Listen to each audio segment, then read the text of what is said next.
What's going on, everybody? This is Dave and welcome back to FM Scout today for another manager legend experiment. Today we're going to be checking out Paolo Di Canio at West Ham United. But before we start off, here's a quick look at the table of all the managers that we've done so far. So if you want a bit of a more in-depth look without actually watching the videos, just press pause now. And of course, as always, if you guys have any Premier League clubs that you would like to see the legends managers of, any clubs that we haven't done already, do let me know in the comment section down below. And before we start off the video, if you do enjoy Football Manager 2017 content, you can check out my channel. A link to that is in the description. We're currently chasing European football with 1860 Munich in the Bundesliga. So, here we are then. We are going to be today testing out Paolo Di Canio as manager of West Ham United. Now, some of these kind of key attributes are probably the weakest that we've seen so far in the short space of episodes, but there are still some strong ones there. I think his coaching stats for the positions of attacking and defending are really decent. Fitness is good. Motivating level of discipline is, the best that you can get on the game. We know this Di Canio is a bit of a loony at times. He's got his contract up till 2020 as we normally do. A preferred formation of 4-4-2, a direct playing style, a general coach style, an attacking playing mentality, a zonal marking system, and a closing down pressing style. For you guys that don't know of Di Canio, how he did in past managerial clubs, he actually got manager of the year and won promotion with Swindon, and he did really well. He didn't do too bad at all. At Sunderland, I don't think he was doing too bad before he got sacked, to be honest, but in the end he wasn't there too long and did face the sack there. But he's going to be managing West Ham today. Before we start off, of course, as always, we're looking at the general. The media predicted 10th, so sat right in mid-table. They are in the Europa League this year as well. And Di Canio is set as an icon. Hopefully, after this season, we can get him up to a legend status as well. So then, we're going to skip forward a year, as we usually do. Let's see who Di Canio brings in. Let's see if he's still in charge. And let's see how he's going to get on. So then, here we are. And let us search Paolo Di Canio's name. Wow. He's manager of Blackpool. Interesting. So, obviously, things didn't quite go to plan for West Ham, as Blackpool are sat in League 2 and Di Canio's manager of a League 2 side. So, let's see what happened. He was hired at Alan Pardew as his assistant manager. Now, that is a coup and a half.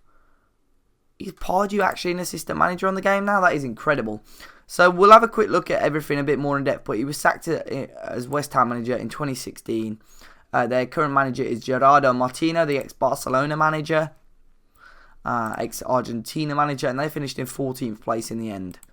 He was sacked on New Year's Eve, and he had a 41 win percentage, which wasn't too bad. 13 games won, only 11 lost and 7 drawn. So let's have a look, because a lot of those wins may have well been in European football. We'll have a look at the competitions. Obviously, media predicted 10th as a whole overall with Martino as well. They finished in 14th. Knocked out in the quarter-final of the Europa League by the eventual winners, Athletic Bilbao. Knocked out in the 5th round of the FA Cup, which wouldn't have mattered because I don't think Di Canio would have been there. Burnley went and won the FA Cup. They were knocked out in the 3rd round of the EFL Cup by Derby, and that went on to be won by Chelsea. Looked like Jonathan Callery had a really good season for them.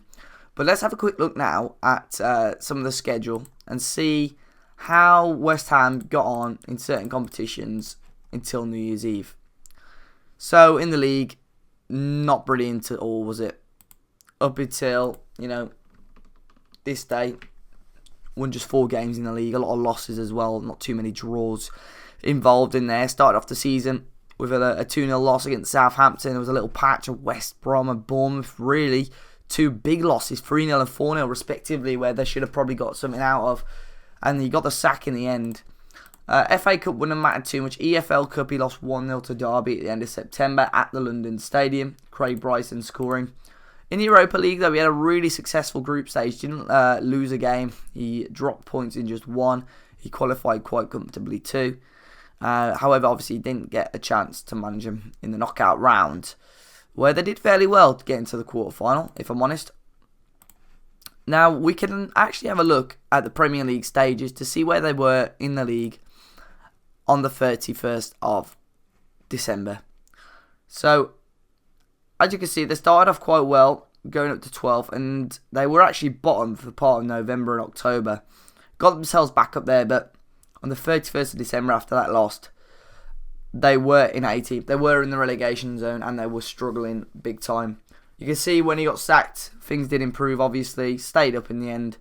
At the end of the season, had a jump up to 14th as well, after a win against Swansea City.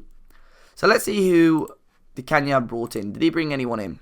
No, he didn't. He brought no players in, and he made no sales. Maybe that was his downfall, I'm not too sure. He didn't really invest any money into the club. Whether that was because of the board, who knows. But not the best of times for Di Canio at the moment. We'll have a quick look at the players though. Overall, 54 appearances for both Sofiane, Feghouli and Mark Noble. They got the most appearances this season. Top goal scorer was Jonathan Callery, 29 goals in all competitions. A really good return from him. 3 assists he got as well. Mark Noble with 17 assists. Aaron Cresswell with 10. Robert Snodgrass grabbed 6 as well. The best average rating was Aaron Cresswell with a 7.53 in 43 games. Mark Noble picked up a 7.32.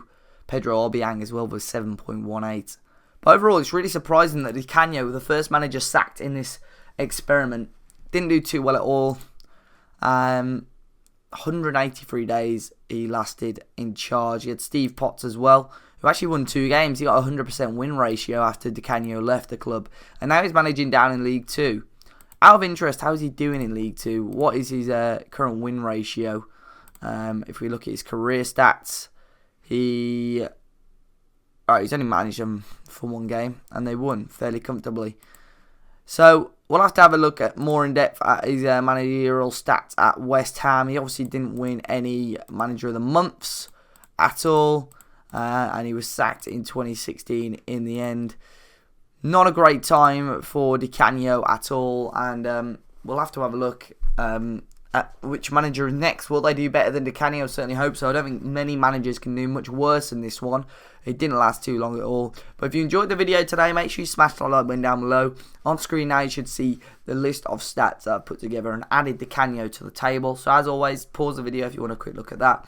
But as always, leave me your suggestions. Go check out my channel. You could go check out fmscout.com as well for the best Football Manager tactics, guides, tips, and graphics packs and downloads. But until next time, guys, make sure you drop a like, subscribe to the channel if you haven't already. And until next time, guys, enjoy the rest of your day, and I'll see you all soon.